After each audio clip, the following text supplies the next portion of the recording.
Naranasan nyo na bang bangungutin? Yung tipong akala mo ay mamamatay ka na dahil sa nakakatakot mong panaginip. Hindi ka makahinga. Gusto mong sumigaw pero walang lumalabas na boses galing sa iyong bibig. Gusto mong tumakbo pero hindi ka makatakbo. Ako, oo, naranasan ko na. Pero yung karanasan ko ay hindi lang basta bangungot. Dahil pagkagising ko ay may isa pang mas nakapangingilabot na nangyari. At ito ang ikukwento ko sa inyo. Ako nga pala si Sander. Nakatira at lumaki ako sa lungsod ng Marikina. Naalala niyo pa ba yung istorya na naranasan ko nang minsang humiga ako sa duyan doon sa probinsya sa Rizal? Sa simpleng taong katulad ko ay nakakakilabot ng may tuturing ang nangyaring iyon. Ewan ko ba, pagkatapos kasi ng pangyayaring iyon, ay madalas na akong managinip ng kakaiba. Kakaiba as in nakakatakot. Yung tipong pagkagising ko ay pinagpapawisan ako ng sobra. Ito ikukwento ko ay kailan lang nangyari. Meron din kasing duyan sa tapat ng bahay namin. Ikinabit yun ng tito ko sa ilalim ng puno ng mangga para gawing pahingahan namin mag-anak. Doon din kasi nila madalas pinapatulog ang mga anak nila tuwing hapon dahil medyo mainit sa loob ng aming bahay at mas presko sa labas. Pagkatapos kumain ng tanghalian ay tumambay muna kami sa mga pinsan ko sa tapat ng aming bahay. Nandoon kami sa ilalim ng mangga dahil tirik na tirik ang araw. Nauna akong matapos kumain noon kaya una rin akong nakapwesto sa duyan. Nagkukwentuhan lang kami kasama mga kaibigan namin. Maya-maya ay nakaramdam na ako ng antok at sa pagkakatanda ko, tungkol sa swimming ang pinag-uusapan nila bago ako tuluyang nakatulog. Pagkatapos na hindi ko na alam ang mga sumunod na nangyari. Sa panaginip ko lumabas ako ng bahay para pumunta sa aking mga kaibigan. Habang naglalakad ay nakasalubong ko ang aking tiyuhin na kapatid ni Mama. Inutusan niya ako na bumili ng soft drinks at sigarilyo, pero hindi maayos ang pagkakautos na yan, kaya medyo nairita ako. Sinunod ko pa rin ang utos ni Tito kahit naiinis ako. Dahil nga siguro panaginip lang iyon kaya mabilis ang mga pangyayari. Nakarating kagad ako sa tindahan.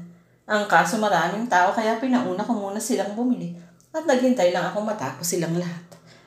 Noong tinanong ako ng tindera kung anong aking bibili na hindi ko ito maaalala.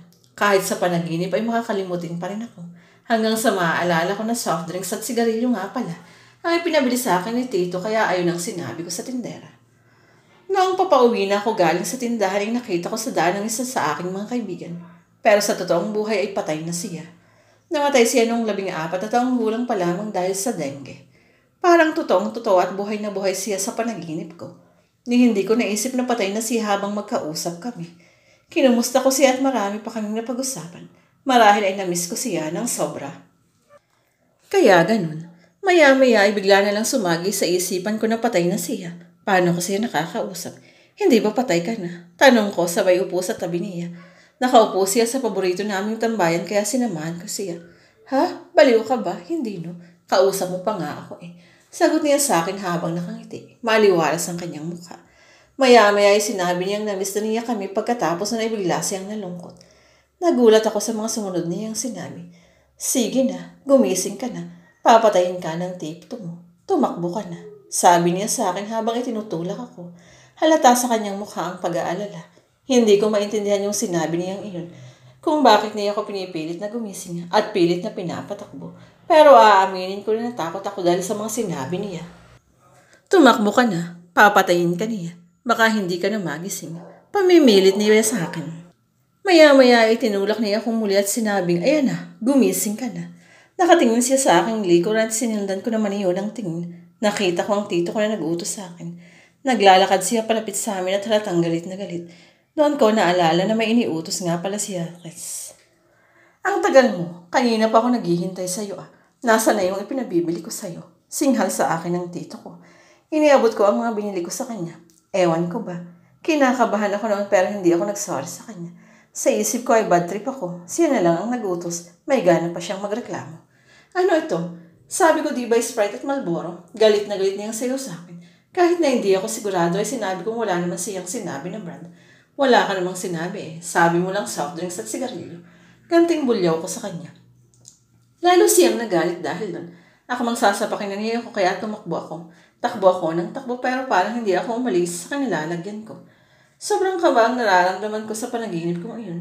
Takbo pa rin ako ng takbo. Pero nang lumingon ako ay nakita kong nasa likuran ko na siya. Hinawakan niya ako sa damit pero pumapalag ako at pilit na kumakawala. Sinubukan kong sumigaw at humingi ng tulong pero walang lumalabas na boses sa aking lalamunan. Takot na takot ako noon hanggang sa sinakal na niya ako. Sigaw pa rin ako ng sigaw pero tulad nung una ay wala pa rin lumalabas na boses.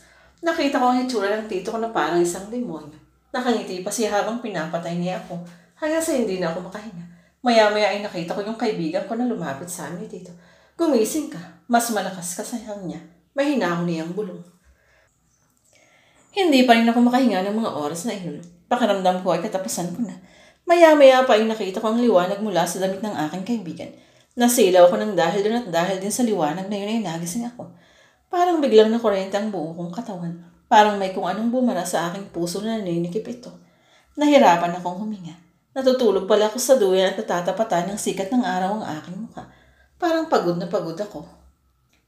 Pagising ko, nakita ko di kalayon sa duyan nagsasampay ang dalawa kong pinsan. Tinawag ko sila para humingi ng tubig dahil uhaw na uhaw ako at nahihirapan na rin akong huminga. Pero mahina lang ang pagkakatawag ko sa kanila dahil nga hinihingal pa ako at pagod na pagod kaya malamang na hindi nila ako narinig. Maya-maya pa ay may nakita akong lalaki sa aking harapan. Inabutan niya ako ng isang basong tubig. Tingnan ko yung hitsura ng lalaki at nakilala ko naman ito. Siya yung isa kong tiyuhin na medyo isip bata. Nakasuot siya ng isang puting sando at sombrerong pang magsasaka. Medyo malaki ang sombrero niyang suot at nakayuko pa siya. Kaya medyo natatakpan ang kanyang mukha. Base sa kanyang postura ay talagang inakala ko na siya nga yung tiyuhin ko. Dahil gusto ko ng tubig ay kinuha ko yung isang baso ng tubig ni abot niya. Pero nung akmang aabutin ko na yun ay bigla akong napatingin sa ibaba. Gayun na lang ang panghilakbot ko sa aking nakita. Mas sumikip ang dibdib ko at lalong nahirapan sa paghinga. Walang binti yung lalaki. Nakashort siya pero mula tuhod pababa ng paa, wala akong makikita. Doon ko naisip na hindi ko tito iyon. Kung sino man ang lalaki na nakita ko, ay sigurado akong may balak siya sa aking masama. Sa sobrang takot ay pinilit kong tumayo pero hindi ko kinaya. Nalaglag ako sa duyan kahit napansin ako ng aking mga pinsan. Nilapilit na nila ako at nag-aalala. Nag-usisa kung anong nangyari. Hindi ako makasagot. Itinuro ko sa kanila yung misteryosong lalaki pero bigla itong nawala. Tinawag ng mga pinsan ko si mama at agad naman akong pinuntahan ito. Hindi ko na alam ang mga sumunod na nangyari. Basta pagising ko nasa loob na ako ng aking kwarto. Nandun lata ang pinsan ko. Tinanong ko si mama kung anong nangyari sa akin. Sinabi niya sa akin na hinimatay raw ako pagkatapos kong malaglag sa duyan. Noong una ay nalilito pa ako sa mga nangyari.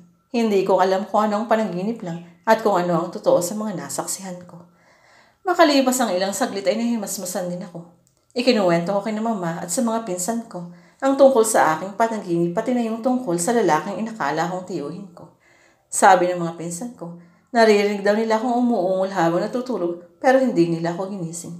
Madalas kasi akong magloko kaya siguro hindi na sila masyadong naniniwala sa akin.